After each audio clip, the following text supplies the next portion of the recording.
everybody, welcome into our last First Take special of the week on this Feel Good Friday. Stephen A is in Vegas, where Summer League action gets underway tonight on ESPN. Max is in New York. Fellas, how we doing? What's going on? How y'all doing? Good afternoon. I want to ask you guys, are you going to miss the schedule? Were you kind of liking the later afternoon show? I got to tell you what, Stephen A, not bad at all. Well, it ain't about not bad at all. I hate getting up in the morning, so obviously I love this schedule, but I'm more preoccupied with the fact that this is my last show before vacation. Hey. Let's get it on so I can get the hell up out of here. Okay, let's go. You got that. 4:30? All right, gentlemen, let's do it. If the past is any indication, LeBron James will be in no rush to sign his 4-year, $153.3 million deal with the Lakers. In his last deal with the Cavs, he waited until mid-August to make it official. The King is currently celebrating the move with a nice little vacay in Italy. I am jealous. Los Angeles has also agreed to a 1-year deal with JaVale McGee, Lance Stephenson, and Rajon Rondo. Max, what should the Lakers' next move be? The next move should be what I've been saying all along, go get Kawhi Leonard. And I believe it can happen because when you look at what's out there for Kawhi, the relationship looks irreparably damaged with the Spurs. What else is out there that the Spurs are going to get back from Kawhi? They're talking to Boston. Boston doesn't want to give up young talent. Philadelphia doesn't want to give up their young blue chip talent. Obviously not Simmons or Embiid, but we're talking even Markelle Fultz. Well, the Lakers have good, interesting, actually high upside young talent that they should be willing to part with for Kawhi Leonard. So before I did anything else, were I the Lakers, were I running the show for the Lakers, I would see if not draft picks every year for the next 20 years, first round picks, but if I could, you could basically have what you want on my roster other than LeBron. Because if I put Kawhi Leonard with LeBron James, it is on. Here's the deal. I can't dispute that, but I'm inclined to believe that the first thing the Lakers should do is go out there and try to get themselves Damian Lillard. Because I think the chances of getting Damian Lillard might be better than getting Kawhi at this particular juncture. I think the Spurs are holding firm to their position. It's not going to work. Tony Parker decides he's leaving to go to Charlotte, wants some more playing time, obviously, more money as well. He's going to get that in Charlotte more so than he was going to get in San Antonio. We all get that.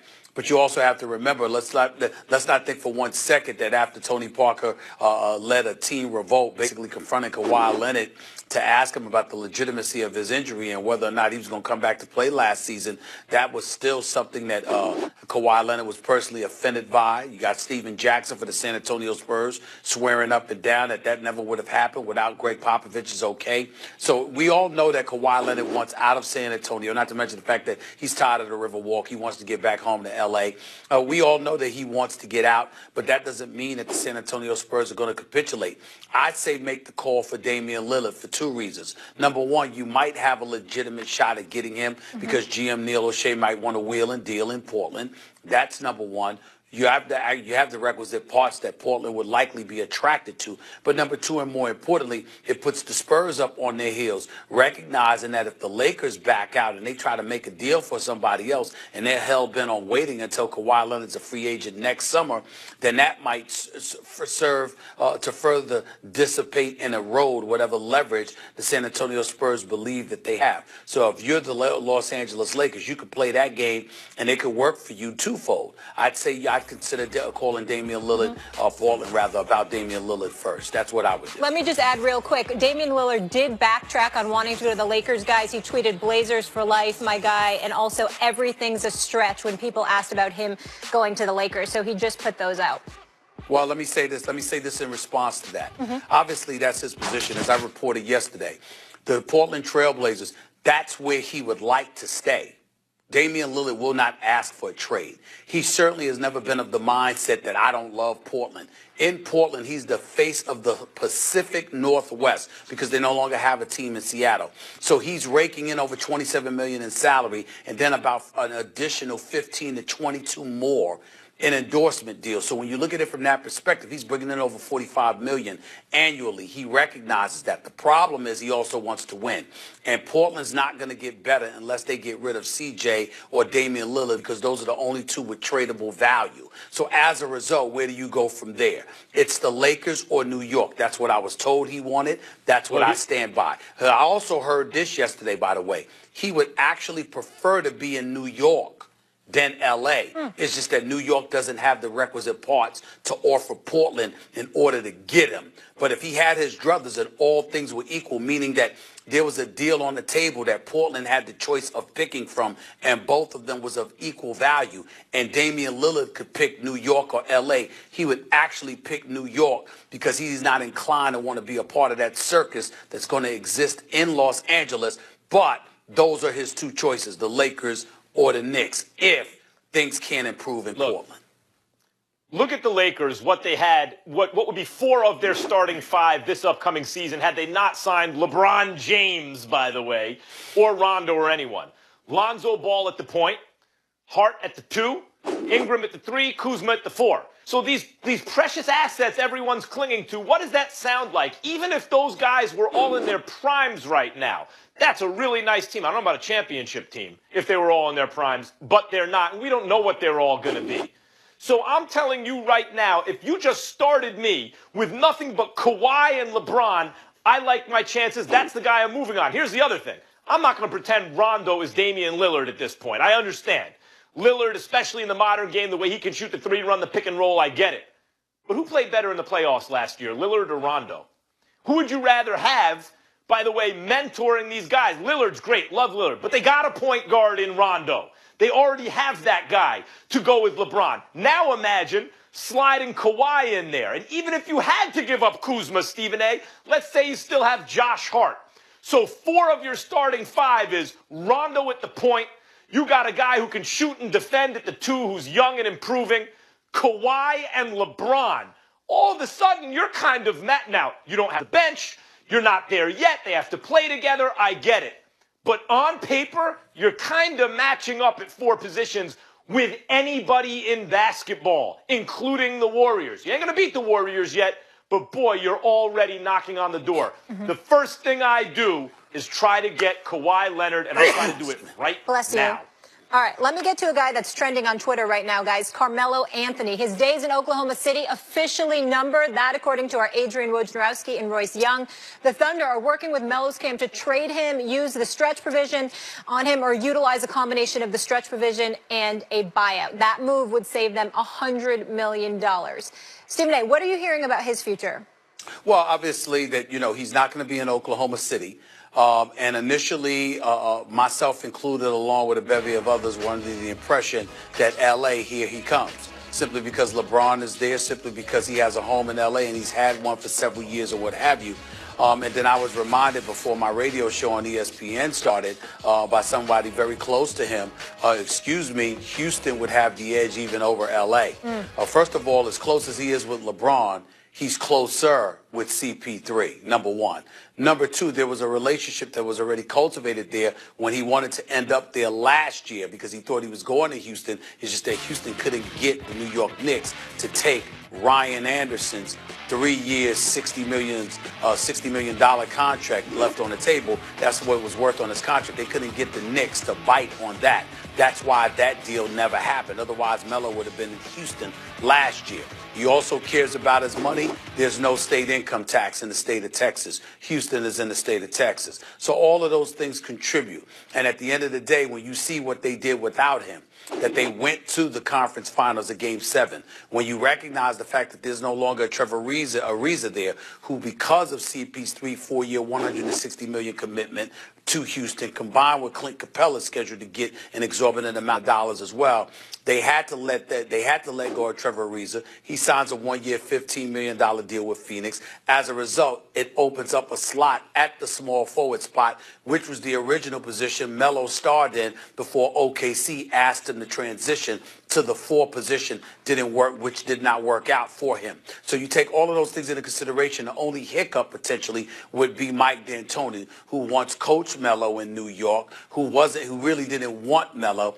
He wanted to keep Danilo Gallinari and Wilson Chandler and all of those guys, as opposed to trading them to Denver for Carmelo Anthony. But James Dolan and those boys weren't having that, and they brought Melo there, and a relationship with D'Antoni never meshed, primarily because of those reasons. Melo knew the man never wanted him to begin with. But this isn't New York. This is Houston. And D'Antoni has obviously been very, very successful there, along with his system, with Harden and Chris Paul being the face of it. So all Melo would have to do is get there, ingratiate himself into that situation, which would be facilitated by his best friend in Chris Paul. And I think that Houston right now is perceived as a team that has the edge over everybody else. I would be shocked if Carmelo landed in Houston. He had a hard time being kind of a catch-and-shoot guy with the Thunder. And with Houston, that's what he'd have to be. Now, I do acknowledge that there were 2 guys who used Carmelo very well on offense when they were at the Olympics on the Dream Team, the sequel. And that was Chris Paul and LeBron James. So either Houston or the Lakers would make sense from that point of view, because both those guys seem to know how to play with Carmelo in a way that allowed Carmelo to show his skill, to use his offensive repertoire without slowing up the offense, without having everyone else wait around for the ball. But Houston has a system that works so well that they really should have beaten the Warriors. They had a Game 7 at home, didn't play with CP3, one of their 2 best players, missed every 3-point shot they took. That's barely hyperbole. And they still only lost by single digits. I don't think you mess with something like that by bringing in a guy who needs the ball and was unable to play in a modern offense in OKC. I'd be very surprised, not to mention the D'Antoni issue, if Carmelo wound up in Houston. I do think he could easily wind up with the Lakers, because the Lakers would have to do nothing to acquire him. He wouldn't cost them much if there was a buyout. I don't know what it would be, Stephen A. You would know better than I, I'm sure, by talking to people, some kind of mid-level exception or something like that. Max, you don't think that front court's already too crowded there in L.A., that basketball-wise it makes sense? Well, maybe, except that Carmelo is a special offensive player in the sense that he has a refined all-around offensive game that a guy like LeBron could make good use of. And when you think of the talent on LA, you don't have to give up anything for Carmelo except a little bit of money. So now all of a sudden, you got Rondo to go with LeBron. I mentioned Josh Hart and the things he can do. You still have Ingram. You still have Kuzma. Now you add Carmelo. By the way, they have KCP, who shot very well and has defensive potential. They're just Lonzo. You have all these pieces, many of whom have actual trade value. So yes, you have a surplus, but that surplus would indicate to me you could use it. You could use some of those young upside pieces to get something else you want. The point is, Carmelo doesn't cost you anything in treasure or draft picks or anything. Well, Carmelo's not costing you anything no matter where he goes at this particular juncture, unless somebody out there is willing to trade for him. And I don't think that's going to happen. I think you're going to find a situation where the stretch situation is invoked. Oklahoma City is going to use that along with the buyout clause to get him up out of there. He's going to accept less than the money he was scheduled to make, knowing that he's going to make up for it with a veteran minimum or a mid-level exception. And when you look at the fact that Trevor Ariza is already gone, Max, the front court for the Houston Rockets has already been messed with. It's already been compromised because you had to pay CP3 and take care of Clint Capella. The fact that those 2 players are such a priority and you had to take care of them, that is what has already compromised your front line. Then you take into account what we last saw in Game 7. Game 7 amongst the starters, James Harden and Eric Gordon, Trevor Ariza. Trevor Ariza was 0 for 9 from 3, 0 for 12 for the field, minus 15 on the floor. James Harden was 2 of 13 from 3-point range. Eric Gordon was 2 of 12 from 3-point range. That's 4 for 34 shooting from 3-point range. And when you talk about how Melo will stop the ball, catch and shoot, whatever scenario that you want to point to, one of the things people were lamenting as they watched Houston is that they did a lot of it with CP3 and James Harden. But apparently in D'Antoni's system, where volume shooting is okay, remember they shot 7 of 44 from 3-point range overall in that Game 7. That's 15%. This is a man that will bench you for not shooting the basketball. So the concerns that you would have about Carmelo anywhere else, I don't know if they're applicable with this D'Antoni's team and this D'Antoni system. I don't know. Well, you make a good point about maybe you needed someone who could do more than 3-and-D, which is what Trevor Ariza is. Trevor Ariza is the classic, the quintessential 3-and-D guy who can switch and stuff in the modern NBA. But that's the opposite of Carmelo. It's one thing to say, hey, if Trevor Ariza was better at getting his own shot, he'd have been more valuable in that Game 7 where everyone missed every shot from outside just about. And so Carmelo may help you there. But Carmelo's the opposite of a 3-and-D guy. He's not good on the catch and shoots. He was miserable in OKC. And in terms of the defense, we know he can't defend small forwards. And he's not a guy you think of, oh, he's going to switch on guys and everything. So and then, Stephen A., considering the D'Antoni experience that Carmelo had as a ball stopper, as kind of the opposite of what D'Antoni's looking for, I'd find it hard to believe he winds up in Houston. Well, the D'Antoni system was about 8 years ago, number one. Number two, we have to look at the team as presently constructed. The fact of the matter is playing with Russell Westbrook is a tad bit different than playing with CP3. And so we have to look at it from that perspective. Plus, we have to take into account the fact that Melo was playing a 4 all year long. Now he'll be playing the 3 if this were to happen. So all of those things give me reason to believe that Melo, it's not like this is a brother averaging 3 points a game. Melo had a very, very down year. Melo certainly wasn't himself. And he was still good for 15 to 17 a night.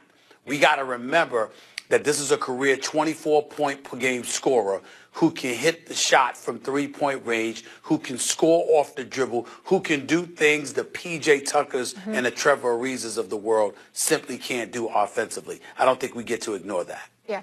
Certainly a prolific scorer. All right, guys, let's leave it there. Coming up, the latest on the Kawhi Leonard saga, including a change in where he wants to play.